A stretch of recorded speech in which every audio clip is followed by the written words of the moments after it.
દ્વાદશીની કથા, એકાદશી વ્રત પારાયણ કથા। મિત્રો, એકાદશીના બીજા દિવસે જે એકાદશી હોય એને દ્વાદશી કહે છે અને દ્વાદશીના દિવસે પારણા કરવાની પણ એક કથા છે। મિત્રો, એ જરૂર જ સાંભળવી જોઈએ। હરે કૃષ્ણ કૃષ્ણ કૃષ્ણ હરે હરે, હરે રામ રામ રામ હરે હરે। ઓમ નમો ભગવતે વાસુદેવાય। મિત્રો, આપણે આજે સાંભળીશું દ્વાદશીના દિવસે સાંભળવા વાળી કથા। દ્વાદશીના દિવસે આ કથા જરૂર સાંભળવી જોઈએ। જે લોકો એકાદશી કરે છે તે લોકોને એકાદશીના બીજા દિવસે પારણા જરૂર કરવા જોઈએ, એટલે કે વ્રતને ખોલવું જોઈએ। આમ કરવાથી એકાદશી વ્રતની પૂર્ણાવતી માનવામાં આવે છે। આ કથા ભગવાન શ્રી કૃષ્ણએ એક કુંભારને સંભળાવી હતી। દ્વાદશીનું મહત્વ સંભળાવ્યું હતું। આ કથા દ્વાદશીના દિવસે સાંભળવાથી એકાદશી વ્રતનું પૂરું ફળ પ્રાપ્ત થાય છે। ચાલો પૂરા મનથી આપણે આ કથા સાંભળીએ। એક સમયની વાત છે। અમરીશ નામનો એક રાજા હતો। તે ભગવાન વિષ્ણુનો પરમ ભક્ત હતો। તે રાજા તેની પત્ની સાથે 12 મહિનાની બધી જ એકાદશીના વ્રત પૂરા શ્રદ્ધાથી અને ભાવથી કરતા હતા। તો એકવાર એ રાજાએ એકાદશીનું પૂજન કરી, ગૌદાન કરી અને પારણા કરવા જઈ જ રહ્યા હતા। તેવામાં દુર્વાસા ઋષિ તેમની સાથે શિષ્યો સાથે અમરીશ રાજાના મહેલ પધાર્યા। રાજા રાણીએ ઋષિઓને આદર સત્કાર કર્યો અને બોલ્યા, હે ઋષિવર, તમે બહુ ઉત્તમ સમયે આવ્યા છો। અમે હમણાં જ એકાદશી વ્રતના પારણા કરવા જઈ રહ્યા હતા। તમે પણ અમારી સાથે ભોજન કરી પારણા કરો। ઋષિ દુર્વાસાએ રાજાનો આ આગ્રહ સ્વીકાર કર્યો અને સ્નાન કરવા માટે દુર્વાસા ઋષિ યમુના તટ પર ગયા। પારણા કરવાના મુહૂર્તની માત્ર એક જ ઘડી બાકી હતી, માટે અમરીશ રાજાના પુરોહિત બ્રાહ્મણે રાજાને જણાવ્યું, હે રાજન, પારણાનો સમય થઈ ગયો છે। એકાદશીના પારણા જો સમય પર ન કરવાથી વ્રત ખંડિત થાય છે અને એકાદશીનું ફળ નથી મળતું। આ સાંભળી રાજા તો મૂંઝવણમાં પડી ગયા।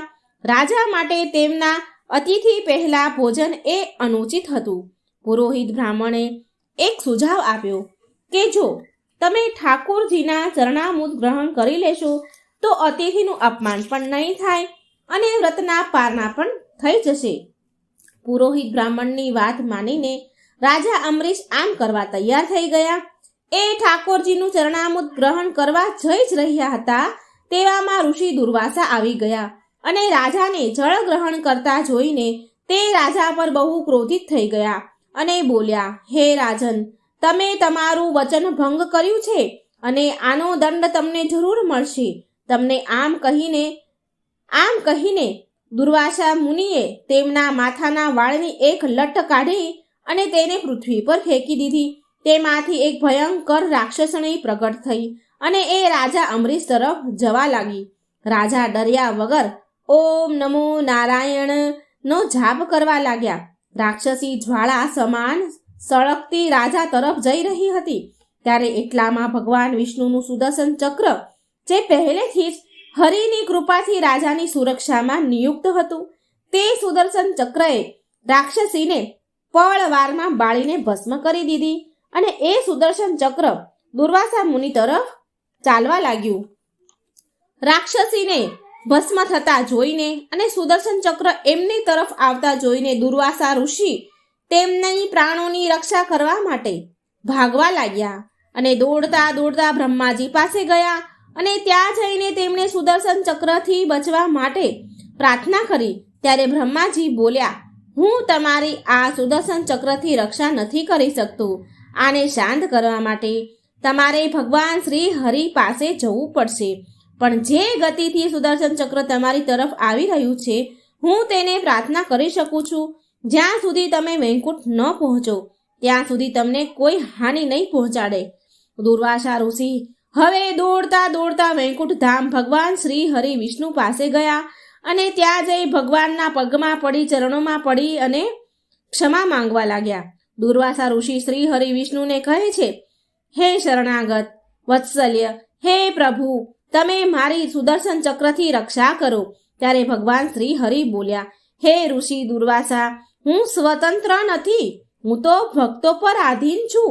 માટે ફરી તમે વિલંબ કર્યા વગર તમે દોડીને રાજા અમરીશ પાસે જાઓ, એ જ તમારી રક્ષા કરી શકશે, એ જ આ સુદર્શન ચક્રને રોકી શકશે. આ બાજુ રાજા અમરીશને એ દુઃખ હતું કે એમના કારણે ઋષિ દુર્વાસા મૃત્યુના ભયથી ભૂખ્યા જ ચાલ્યા ગયા. આમ વિચારીને એ રાજાએ માત્ર જળ પીને પૂરું 1 વર્ષ સુધી તેમની પ્રતીક્ષા કરી રહ્યા હતા. દુર્વાસા ઋષિની એ 1 વર્ષથી માત્ર પાણી પીને પ્રતીક્ષા કરી રહ્યા હતા. 1 વર્ષ પછી જ્યારે દુર્વાસા ઋષિ જેવી રીતે ભાગીને ગયા હતા એવી જ રીતે ભાગીને દોડીને રાજા પાસે આવી ગયા અને મહેલમાં જઈને રાજાના પગમાં પડી ગયા. દુર્વાસા ઋષિને પગમાં પડતા જોઈને રાજા વધારે દુઃખી થયા. રાજાએ ઋષિ દુર્વાસા મુનિને આસન આપ્યું અને ભગવાન શ્રી હરિની સ્તુતિ કરવા લાગ્યા અને ભગવાન વિષ્ણુને સુદર્શન ચક્રને શાંત પાડવાની પ્રાર્થના કરવા લાગ્યા. આ પ્રકારે સુદર્શન ચક્ર શાંત કરીને શ્રી હરિ વિષ્ણુ ભક્ત રાજા અમરીશે ઋષિ દુર્વાસા મુનિના પ્રાણોની રક્ષા કરી. મિત્રો, આ હતી દ્વાદશીની કથા, જે આ દ્વાદશીના દિવસે જરૂર સાંભળવી જોઈએ. આનાથી આપણને એકાદશી વ્રતનું પૂરું ફળ મળે છે. તો મિત્રો, દરેક દ્વાદશીના દિવસે આ કથા જરૂર સાંભળજો, શેર કરજો, લાઈક કરજો અને આ ચેનલને સબસ્ક્રાઈબ જરૂર કરજો. હરે કૃષ્ણ કૃષ્ણ કૃષ્ણ હરે હરે, હરે રામ રામ રામ હરે હરે. ભગવાન તમને સુખ, સમૃદ્ધિ અને શાંતિ આપે એવી પ્રાર્થના સાથે ધન્યવાદ. જય શ્રી કૃષ્ણ. રાધે રાધે. Thank you.